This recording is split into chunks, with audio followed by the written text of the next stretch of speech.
Budianti. Pola pikir itu mendidik tindakan yang dapat menghasilkan sesuatu dari sesuatu kejadian tersebut itu. Nah, lanjut. Konsep dasar pola pikir ada 3. Konsep, skill set, dan Mindset. Konsep ini biasanya digunakan untuk kumpulan metode alat berguna untuk menganalisis sesuatu peristiwa. Kemudian ada skill. Tahu skill ya?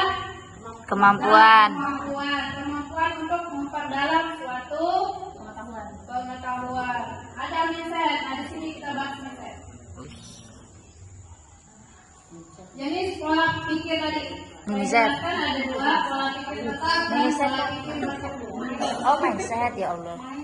Enggak, Bu. Salah saya bahasa Inggris. Enggak. Lanjut. Dah bikin kita buyar. Ya, lanjut, Mbak.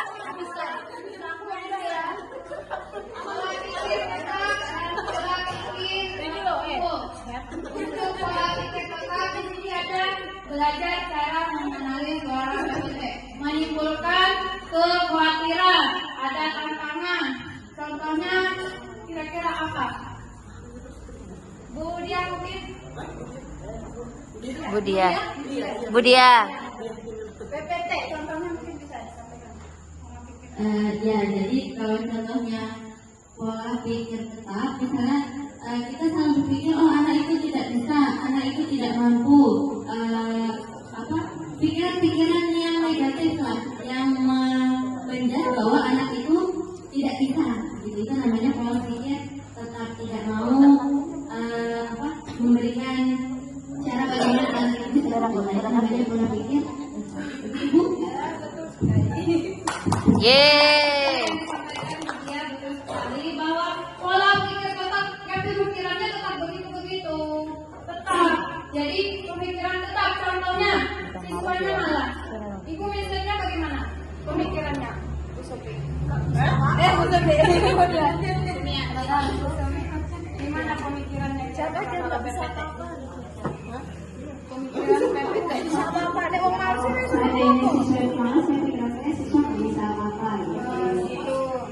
Ya, nah itu kita pemikirannya masih di situ kan. Nah, kita belajar tentang pola pikir bertumbuh. Di sini kita membuat solusi tadi menjadi berkembang. Maksudnya pola pikir bertumbuh ini sukses lagi tuh siswanya. Contohnya dia nggak bisa matematika, saya harus membimbing misalkan seperti itu. Dia mengarah ke optimisme untuk pola pikir bertumbuh, itu saja bedanya. Nah ini PPT. kita dibaca PowerPoint. pola pikir tetap. PowerPoint. Berarti saya tidak mampu. Kalau bisa saya harus belajar dan mencoba lagi. Kemudian ada lagi saya kolaborasi. Nanti dijelasin nanti di ini kolaborasi di modul ke-7. Nah, Bapak Ibu, sekarang kita di posisi mana? PPT atau PPB mengikuti kegiatan KKG? Kira-kira bagaimana pendapat Ibu? Nah, PPB, kenapa PPB? Kita mau Belajar. kita mau Berusaha. berusaha. Kita pola pikirnya di bertumbuh itu berarti tumbuhnya ke Atas. atas atau ke samping. Saya ke samping, Mbak. Bertumbuh ya, berkembang ke atas. Oke. Ke samping, ke depan, ke belakang.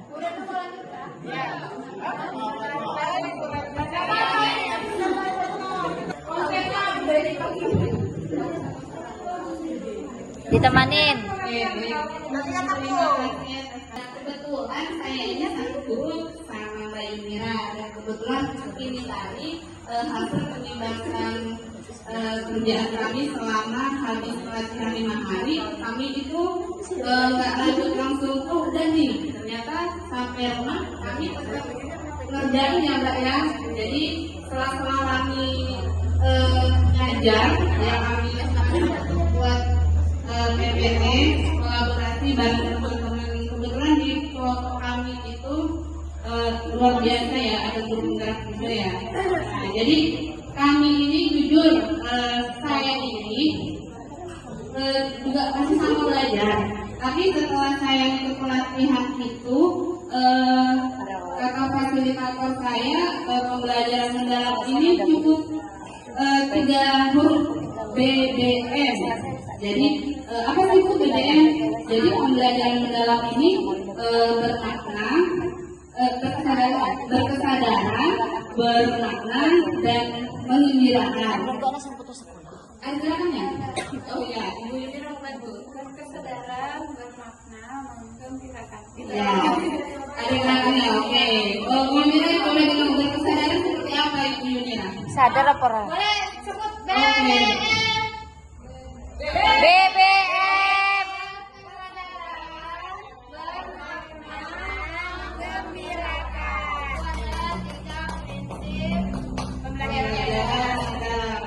Boleh kita berdiri dulu ya? Boleh.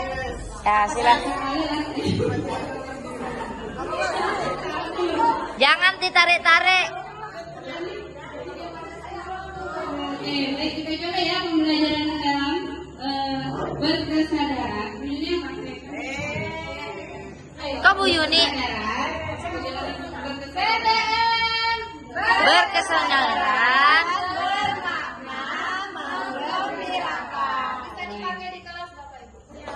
Siap. Kirain BBM mana? Susah. Dari pembelajaran mendalam tadi itu ada beberapa siklusnya, ada 8, 3, 3, 4. Kayaknya Bapak Ibu sudah tahu. Belum.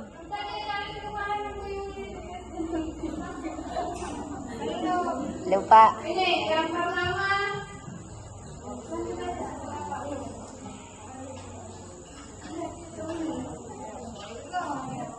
Pertama, apa yang diharapkan terjadi dalam diri murid sebagai hasil setelah mengikuti pembelajaran. Ya. Nah ini contohnya. Suasana schooling without learning. Murid ke sekolah namun tidak belajar. Yang ini keterlibatan murid dalam proses pembelajaran. Dari gambar tersebut coba perhatikan Bapak Ibu. Nah, siswanya itu bagaimana? Asik sendiri. Tidak memperhatikan ya? Tidak memperhatikan. Gurunya kemana ini kira-kira? Di depan kan nggak kepotong mungkin. Ya, mungkin Kalau nggak di kantin. ada yang susah naik kan? Gurunya kemana kan? Gurunya yang moto. Ya Bu, gurunya yang moto. Ya gurunya yang moto. Kenapa? Ngaku ya? Dan bahwa kelasnya bagaimana? Suasana kelasnya bagaimana? Kacau. Pembelajarannya bukan tidak berhasil, kita belum tahu. Tidak kondusif, siswanya pasif, tidak bergerak, tidak aktif, ya. Nah, gurunya bilang kemana ke gurunya? Ke kantin. Jadi dari gambar ini kita perlu pembelajaran mendalam. Kenapa? Untuk memuliakan, contohnya kita olah pikir, olah rasa, olahraga, ada lagi olah hati. Itu adalah ya bukan nilai yang harus ditanamkan kepada siswanya. Jadi supaya pembelajarannya berhasil, kita gunakanlah pendekatan strategi model yang bisa ini tidak seperti ini kelasnya. Siswanya lebih aktif, karakternya apa? Karakternya berkembang dan lebih Aktif, baik. baik. Jadi bisa ini bisa diaktifkan diaplikasikan dengan kehidupan nyata. Jadi dia lebih kompleks materinya bahasa. Ini ya. BMKG. Ya, penanggulangan bencana alam. Nah, jadi kalau misalnya kita di kelas nih, kita tidak bisa mengundang orang luar. Misalnya kita tidak bisa menghadirkan, misalnya kita mau belajar tentang apa